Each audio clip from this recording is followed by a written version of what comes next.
Yang jelas ya kalau dilihat dari tren di Twitter, itu ada beberapa kata yang mestinya jadi evaluasi teman-teman dari 02 ya. Apa itu? Itu cringe, Mbak, yang dominan. Cringe itu dalam bahasa Inggris artinya, bahasa Indonesianya adalah jijik ya. Juga ada istilah lain savage ya. Savage itu orang yang kejam. Bukan dalam konteks gagah, tapi bengis begitu. Yang kami sayangkan adalah kalau hari ini mulai dimainkan narasi tengil, narasi anak muda nggak tahu sopan santun dan sebagainya. Itu sangat disayangkan karena mereka itu di sana kan berlaga sebagai sesama cawapres. Dia berkontestasi tanpa menjatuhkan personal, nggak pakai bohong, fitnah, hoax gitu ya. Gagasan semuanya, sangat menarik. Saya masih bersama dengan Guru Besar Antropologi Hukum Universitas Indonesia, Profesor Sulistiowati Irianto. Prof. Sulis, tadi ada curhatan, ada kegelisahan, kekecewaan dari sisi panelis, ada substansi yang tidak tergali. Di bagian mana yang tidak tergalinya itu, Prof?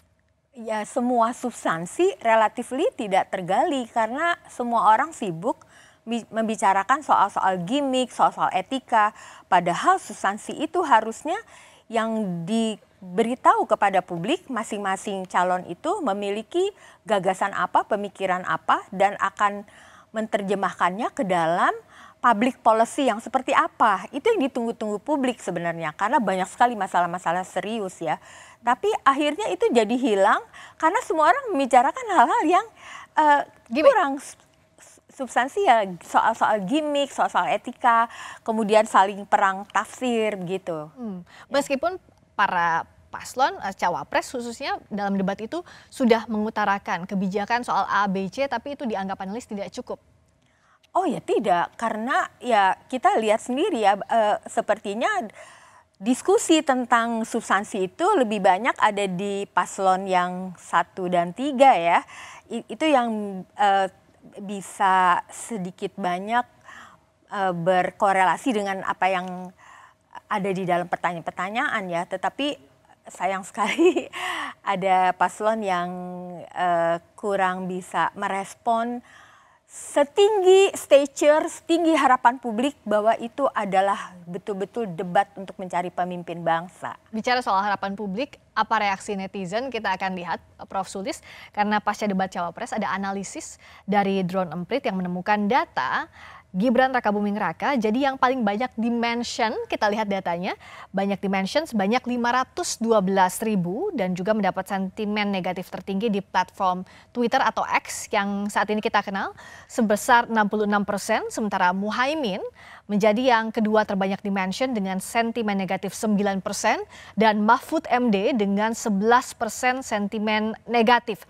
Sebagai panelis, Prof. Sulis menyaksikan langsung bagaimana Prof melihat tanggapan netizen ini termasuk juga sikap dan gaya debat Cawapres pada malam itu? Ya, saya tidak heran dengan data ini ya, karena Prof? di lapangan waktu itu yang terlihat memang seperti ini dan bisa diduga ini pasti nanti yang tentu saja kami sangat khawatirkan nanti netizen dan publik itu akan lebih banyak membicarakan soal-soal perilaku daripada soal-soal substansinya yang penting itu gitu.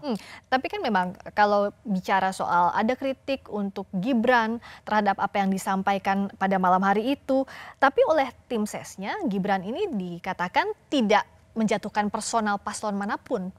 Tidak ada yang salah dengan apa yang dilakukan, begitu. Jangan dikatakan bahwa jangan sampai mendiskreditkan karena anak muda dianggap tidak sopan, tidak beretika. Tapi kalau Prof melihatnya seperti apa? Itu kan soal tafsir ya. Jadi suatu konsep itu bisa ditafsir apa saja tergantung kepentingan politik apa yang sedang mau didapat ya.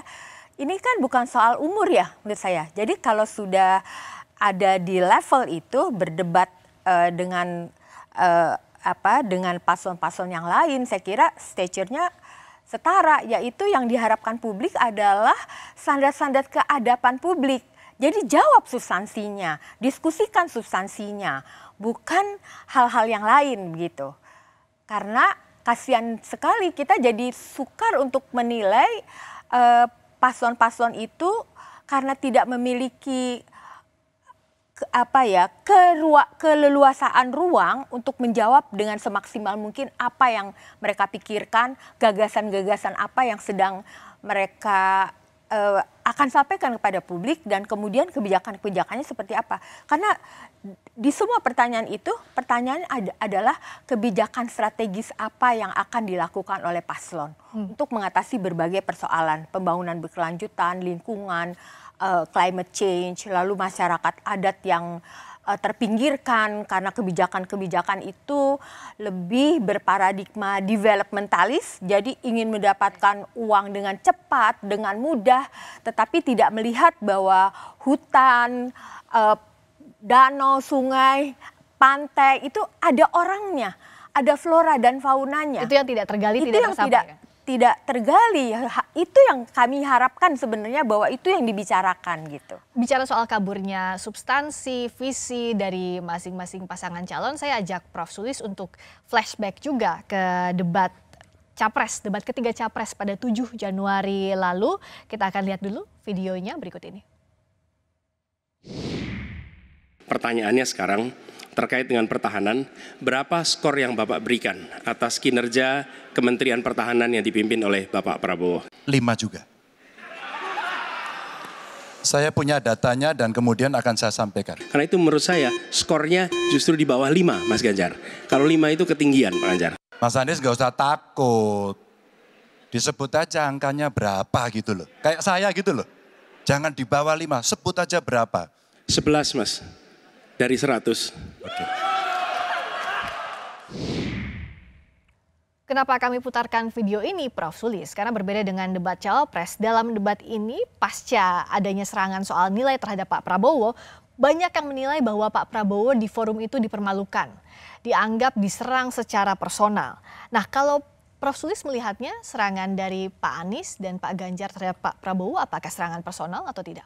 Sebenarnya kan mereka sedang saling mengevaluasi kebijakan ya, satu sama lain. Dan saya kira mereka sudah punya tuh disebutkan berbagai macam datanya. Kemudian lahir penilaian-penilaian. Saya kira Pak Prabowo juga boleh melakukan penilaian terhadap kinerja dari paslon-paslon yang lain gitu di kesempatan itu gitu. Oke. Saya kira sepanjang membicarakan kebijakan nggak apa-apa.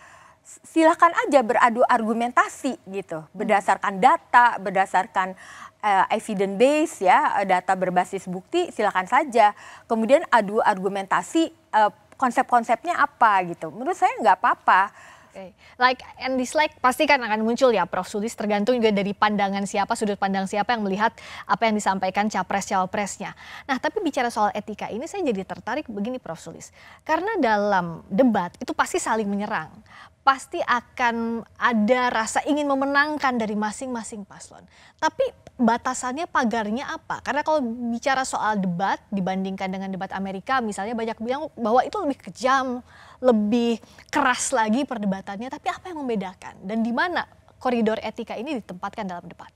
Sebenarnya ya di dalam debat yang stature-nya semacam ini, mau di Amerika, mau di negara lain, itu adalah memperdebatkan kebijakan sih. Jadi janganlah diubah menjadi sesuatu yang personal. Kalau saya mengkritik kebijakan Anda, maka saya tidak suka sama Anda, maka saya meremehkan Anda. Bukan itu sebetulnya. Jadi silakan dijawab dengan debat argumentasi policy yang dia pikirkan sendiri, dengan data yang dia punya sendiri. Adu argumentasi sebenarnya.